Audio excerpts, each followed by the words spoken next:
Happy Saturday.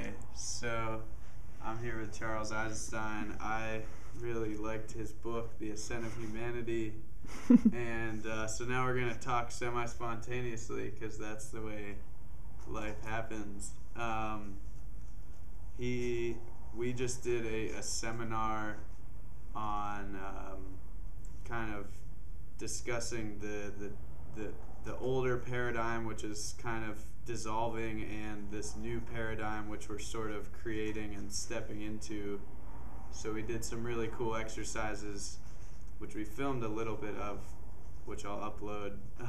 But I just wanted to thank you so much for writing this fantastic book, or channeling it, or whatever, just bringing it into being, because it's such a tremendous piece of work.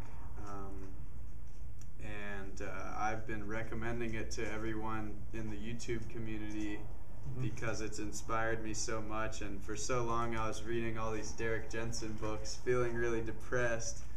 And then my friend Charlie, who went to Penn State, had a class with you, and so he had this book sitting on his shelf, and he was like, yeah, it's a pretty cool book. So I decided to read it, and I was like, holy cannoli, this is awesome. So do you want to maybe just describe what it's about a little bit, or how you came to writing it? Well, it does kind of naturally follow from Derek Jensen books. Like, one of the things we talked about today is how the old world has to fall apart before anyone's ready to step into a new world. Like in personal life, it's like that. I mean, usually I hold on as tightly as I can to this disappearing old world as it unravels, and finally, when I'm in this, when I can't go back to the old world anymore, then maybe I'm ready for something new. And Derek Jensen does a really good job in kind of demolishing the world that before you read his stuff. I mean, there's other people who do the same thing, but before you read his stuff, it's like, yeah, maybe things are okay, maybe, we made some mistakes, there's some injustices. He's like, no. No, he's basically lays it out that the whole fabric of civilization is rotten to the core. And in doing that, I mean, I think that there's a lot of beautiful things that he kind of ignores, but still, like, it's a valid message. The stuff he's saying is true, So that, I think, it kind of sets up, it kind of naturally follows. This book naturally follows from that. And for me, in the process of writing it, it was like that too, because when I wrote this book, it was in response to Derek Jensen and Daniel Quinn and John Zerzan and like all of these other, and just all this information about what is happening to the planet. So I started in really deep despair. And I just had to know, like, why is this happening? Why? Like, what's the reason underneath the reason underneath the reason? Getting to the very root of it. Yeah. And when I discovered that root, that was when I realized that the root is so deep that you can't even say that it was a mistake or a wrong turn, but it's part of a larger process, like a developmental process of separation and reunion. So, cycling back, enriched by the journey of separation. So it's kind of like a spiral instead of just a regular cycle. Yeah, because if we do return to, like, I don't think we're going to return to a hunter-gatherer society and a population of 2 million people on Earth, but I think that we will return to a lot of the mindsets of hunter-gatherers, the way of being, and the connectedness. And that return will have been, we won't be the same as we were, because we'll have covered all of this territory and integrated it and become more, You know.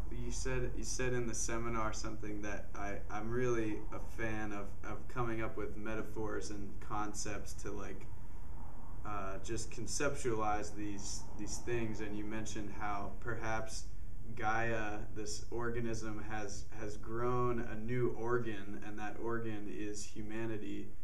And do you want to just expand on that a little bit? Yeah. Or you could look at us as like in a human being, there's, I don't know if there's organs, but there's at least DNA that hasn't been expressed yet. We don't even know what it's for. Mm-hmm. And I think humanity is kind of like that on Earth. Like Gaia grew this new organ, and it hasn't really started to operate in its intended use yet. Mm-hmm. But it's there for a reason. It's not just a cancerous tumor, mm-hmm. you know, that Earth is going to expel now with all these disasters that are happening, mm-hmm. you know, and slough us off like a tumor. We're an organ. Sometimes I also think that we're more like a fetus. Mm-hmm. You know, I mean, that's something else that grows inside a mother, you know, Mother Earth, mm-hmm. and draws more and more resources, and then in a crisis is born, mm-hmm. and that's unsustainable. Like a fetus can't grow forever. Mm-hmm. But our economy can grow forever, right? So well, that's what we thought, but it can't, obviously. Uh-huh. And we're reaching the limits of growth right now, as every environmentalist will tell us. Yeah. And so, but without the birth metaphor, they're basically using a cancer metaphor, and they're mm-hmm. saying, yeah, and we can't grow anymore, so we're going to die. Yeah. And Earth is going to destroy us for our hubris. Mm-hmm. But maybe what's happening is that we're simply growing up against the limits of our environment, just like a fetus does, and that growth actually is what triggers the birth process too. Mm-hmm. So now we're triggering the birth process, which looks pretty scary from the perspective of the fetus, because the whole universe is pressing down on you. Yeah, you can't stay where you were, and at the beginning you don't even know where you're going either, because the cervix hasn't opened. Mm-hmm. But now I think we're just starting. I mean, I think it actually started in the 60s, but now we're starting to know where we're going too. Mm-hmm. And there's a light at the end of the tunnel. And absolutely. Birth is happening in earnest now. Yeah. I remember you said how in one of your talks how like the process is kind of telescoping in exponentially. So the change that used to happen in 100,000 years, then happen in 10,000 years, then 1,000 years, then 300 years, then 100 years, and then I feel like a really momentous change in that process, like a big expansion of consciousness, was when we got the pictures from outer space of Earth as one organism. We weren't these separate countries. Yeah. And as you said, in the 60s, that happened. Yeah, that had a big impact on consciousness. Mm-hmm. That was part of how we fell in love with Earth. Exactly. And became no longer just Mother Earth who we wanted to take from, but also a being that we wanted to give back to and eventually to co-create with, mm-hmm. Like a partner.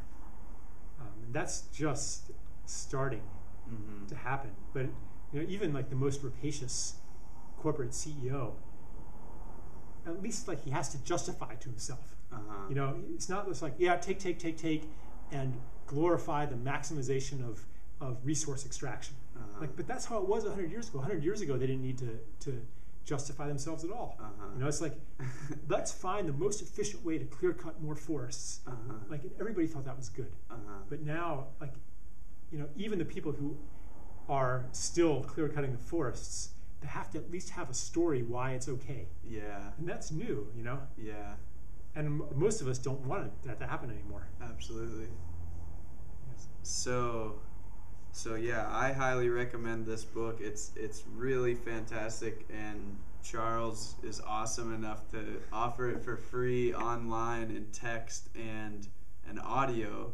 And then if he's offering it as a gift, and then if you feel compelled, you can make a contribution, because he's doing such amazing work. You're doing such amazing work. We're having like a three-way, semi-spontaneous. Yeah, there's that little red box over there. Yeah. Yeah. Happy Saturday. And I understand you have a new book coming out. Is that? Yeah, in July, Sacred Economics. Yes. It's called. Do you want to give a little blurb about that? Or it's about how to make money as sacred as everything else in the universe. I see. You know, and why money always seems to be the enemy of our best impulses, and what changes have to happen and are actually happening already, so that that's no longer the case. You know, so that our best instincts and our generosity don't have to fight against the money power. Yeah, I feel like a lot of people have this potential energy that they want to give, and there's all these places that need that potential energy, but our economics is not connecting them. Yeah. And it's, so you're going to give some examples of how we can connect those, perhaps? Or? Yeah, I mean, it's, you know, there's different levels of it. There's, I mean, some of it's just like really kind of, you know, money system, like how a money system could work. Others is more of the personal level, you know, living in gift mentality. I see. But a lot of it is more heady kind of stuff. Gotcha. Yeah. Cool. Well, thank you so much. And you inspired me to help facilitate gift circles in Pittsburgh. So we're officially having gift circles in Pittsburgh. Yeah. Yeah, and the magic is always there. So thank you very much. And thank you for watching. AscentofHumanity.com is a really cool website. So happy Saturday.